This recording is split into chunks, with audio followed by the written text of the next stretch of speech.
বিসমিল্লাহির রহমানির রহিম। আশা করি সকলে ভালো আছেন।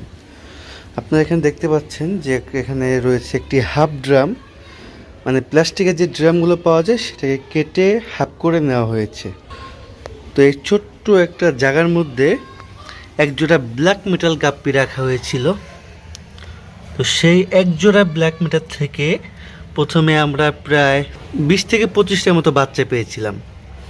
তারপর সেগুলো বড় হয়ে যায়, বড় হওয়ার পরে এখন সেগুলো বাচ্চা দিয়েছে। সব মিলে ঝিলে এখানে 100-র উপরে বাচ্চা এখন পাওয়া যাচ্ছে।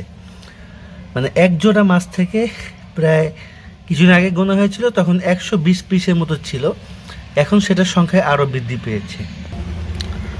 তো গাপ্পি মাছটা মূলত এরকমই, যদি একবার আপনার টিকে যায়, সেটা অল্প জায়গা হোক বেশি জায়গা হোক, একবার টিকে গেলে কিন্তু অল্প দিনের মধ্যে তারা অনেক বেশি বংশবিস্তার করে ফেলে। এখনও বাচ্চা দিচ্ছে, আপনারা জাস্ট একটু খেয়াল করে দেখবেন যে এর মধ্যে অসংখ্য বাচ্চা আছে, একদম ছোট সাইজ, মিডিয়াম সাইজ এবং কিছু আছে নিউ অ্যাডাল্ট সাইজ। আর সেই ব্রুড পেয়ার যেটা, সেটার শুধু ফিমেলটা বেঁচে আছে, মেলটা মারা গিয়েছে। তো এভাবে অল্প দিনের মধ্যেই অধিক পরিমাণে যদি গাপ্পি আপনারা চান, তাহলে আপনাদেরকে যে বিষয়গুলো খেয়াল রাখতে হবে, ফার্স্ট অফ অল আপনাদেরকে সেট আপটা খুব সুন্দরভাবে করতে হবে। আপনাকে এমনভাবে সেট আপ প্রস্তুত করতে হবে যেখানে মাছ খুব স্বাচ্ছন্দ্যে বসবাস করতে পারে। প্রথম কথা হলো, আপনার যে পাত্রে মাছ পালবেন সেটা পুরাতন হওয়া লাগবে, যেমন এই ড্রামটা পুরাতন একটা ড্রাম কাটা হয়েছে। তারপর যেখানে আপনারা যে পানিতে মাছ রাখবেন সেই পানিটা পুরাতন হতে হবে। এই পানিটাকে প্রথমে প্রায় 10-15 দিন পুরাতন করে নেওয়া হয়েছে। তারপর মাছ ছাড়ার জন্য সেই পানিকে উপযোগী করতে হবে। এখানে মাছ ছাড়ার জন্য পানিকে উপযোগী করার জন্য পানিতে অল্প পরিমাণে লবণ ব্যবহার করা হয়েছে এবং বেশ কিছু পরিমাণে কচুরিপানা দেওয়া হয়েছে। কচুরিপানার পরিবর্তে আপনারা এখানে অ্যাকোয়াটিক প্লান্টস ব্যবহার করতে পারেন, অথবা ডাকউইট ব্যবহার করতে পারেন, অথবা আপনার উপরে ফ্লোটিং আরও যে সকল প্লান্টস রয়েছে। তাছাড়া আপনারা চাইলে নিচে যে সকল পানির নিচে যে সকল অ্যাকোয়াটিক প্লান্টস হয় সেগুলো আপনারা চাইলে ব্যবহার করতে পারেন।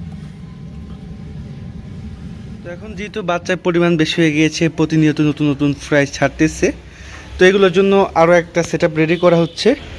এই যে আর একটা ড্রাম, এখানে পানি দেওয়া হয়েছে পুরান করার জন্য। যদি এর মধ্যে এটা ইচ্ছাকৃত দেওয়া না, এটা হয়তো অন্য জায়গা থেকে এসে পড়েছে। তাছাড়া এই দেখেন, এই যে আমাদের আর একটা ড্রামে পানি রাখা হয়েছে।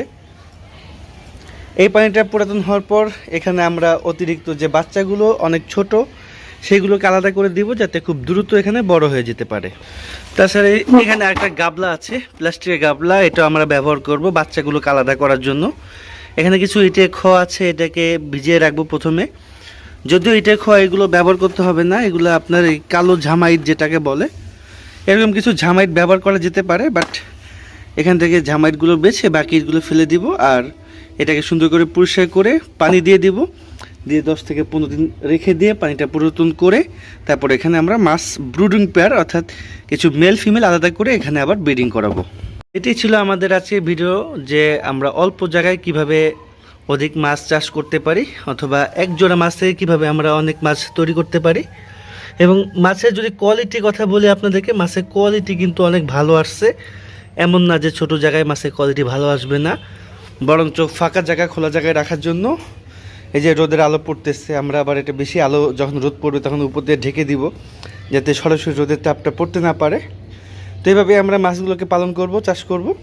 অল্প জায়গায় সম্ভব একটা হাউস বা একটা সেট আপ দিয়ে আমরা প্রথমে যদি শুরু করি, আস্তে আস্তে যদি আমরা অগ্রসর হই, সঠিক নিয়মে যদি মাছ পালি, অল্প দিনের মধ্যে আমার অধিক ফলন হওয়া সম্ভব ইনশাআল্লাহ।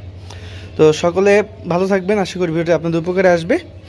তো পরবর্তী ভিডিও দেখার আমন্ত্রণ জানিয়ে আজকের মতো এখানে বিদায় নিচ্ছি। আল্লাহ হাফেজ।